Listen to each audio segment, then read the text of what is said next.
విశ్వంబర సినిమాలో అదుంది. విశ్వంబర సినిమాలో ఇదుంది అంటూ మెగాస్టార్ గారి ఈ సినిమా గురించి మాట్లాడుకోవడం, మాటల్లో చెప్పుకోవడమే తప్ప, ఇప్పటి వరకు ఈ సినిమా నుంచి ఒక బలమైన బజ్ అంటే మంచి బజ్ రావడానికి ఒక బలమైనటువంటి కంటెంట్ ఏ రూపంలో కూడా రాలేదు.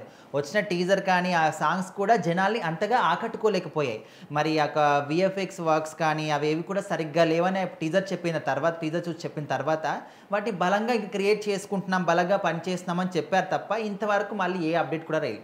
మరి ఈ సినిమాకి సంబంధించి ఈ సినిమా పక్కన పెట్టేసి అనిల్ రావిపూడి గారి సినిమా మీద ఎక్కువ బజ్ పెరిగిపోయింది. ఇంకా టీజర్ కానీ ఏవి రాకముందే.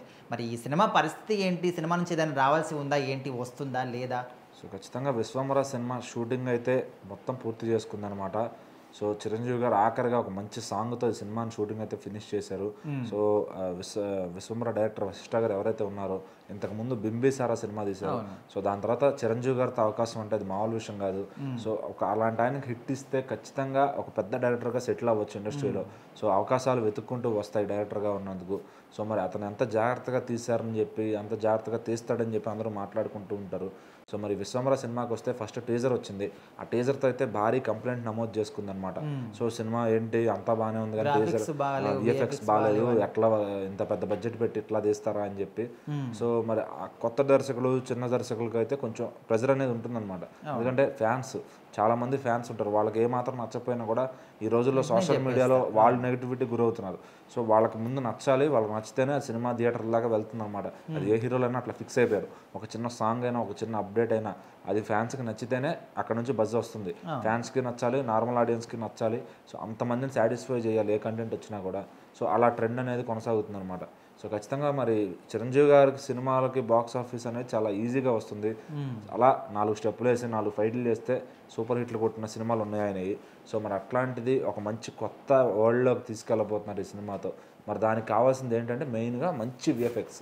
సో ఇప్పుడు ప్రతి సినిమా కూడా బడ్జెట్లు పెరిగాయి, క్వాలిటీలు పెరిగాయి. మనం కల్కి అలాంటి సినిమాలు చూస్తే కనుక చాలా హై క్వాలిటీతో వరల్డ్ లెవెల్లో, అంటే మనం హాలీవుడ్ వాళ్ళకి ధీటుగా తీస్తున్నాం మా సినిమాలు. మరి మంచి కథ ఉన్నప్పుడు మంచి విఎఫ్ఎక్స్ ఎందుకు ఇవ్వట్లేదు? అంత ఖర్చు పెడతారు కదా, విఎఫ్ఎక్స్కి కొంత ఖర్చు పెట్టచ్చు కదా అని చెప్పి మాట్లాడుకుంటూ ఉన్నారనమాట. సో అన్నీ ఒకే రకంగా చీప్ బడ్జెట్లో తీస్తామంటే అవ్వదు, కొన్ని సినిమాలు ఖర్చు పెట్టాలి. సో సినిమా ఫ్లాపా హిట్ అనేది దేవుడు చూసుకుంటాడు, అభిమానులు చూసుకుంటారు. సో మన పని మనం పూర్తిగా చేసామా లేదా అనేది మాత్రం ఉంటుందన్నమాట. సో ఇక్కడ విఎఫ్ఎక్స్ విషయంలో మాత్రం చాలా భారీ కంప్లైంట్ ఉంది. అది ఫెయిల్ అయ్యే రీసెంట్గా మనం హరిహర విరమలలో వాళ్ళు ట్రాల్స్ ఎదుర్కొంటున్నారు. అంతకుముందు ఆదిపురుష్ సినిమాలో విఎఫ్ఎక్స్ ఫెయిల్ అవడం వల్ల సినిమా బాగున్నప్పటికీ విఎఫ్ఎక్స్ దెబ్బ వేస్తుంది. సో అట్లా పోయిన సినిమాలు చాలా అంటే చాలా ఉన్నాయి. అప్పుడులో రుద్రమదేవి ఒకటి.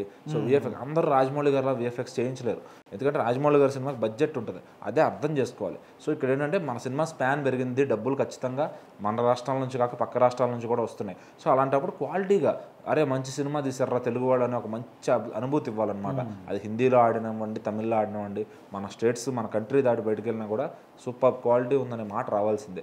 సో దానికోసం మన వాళ్ళు పనిచేయాలి. మరి విశ్వంబర టీం కూడా దానికోసమే పనిచేస్తుంది.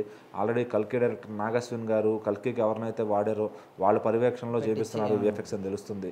సో దానికి ఇప్పుడు ఖర్చు పెడుతున్నారు. ఎందుకంటే మరి ముందు టీజర్ కంప్లైంట్ రాకముందే చూసుకోవాలి. అవన్నీ కూడా థియేటర్లో కూడా వేసి మరీ కొంచెం నవ్వులు పాలయ్యారని చెప్పాలి. సో ఒక సాంగ్ కూడా వచ్చింది రామరామ అని చెప్పి, అది కూడా పెద్దగా ఇంపాక్ట్ ఏం క్రియేట్ చేయలేదు.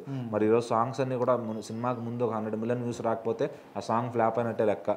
సో మరి అట్లా ఉంది ట్రెండ్. మరి శంకర్ గారు ఎంతో ఖర్చు పెట్టి గేమ్ చేంజర్లో సాంగ్స్ తీస్తే ఒక్కటి కూడా 100 మిలియన్ పోలేదు అనమాట, ముందు కానీ తర్వాత వచ్చిన వీడియో సాంగ్స్ కానీ. సో ఇలా నడుస్తుంది ట్రెండ్.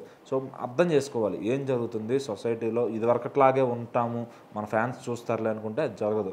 అవతల హీరోలు ఎట్లా ట్రెండ్లీగా వెళ్తున్నారు.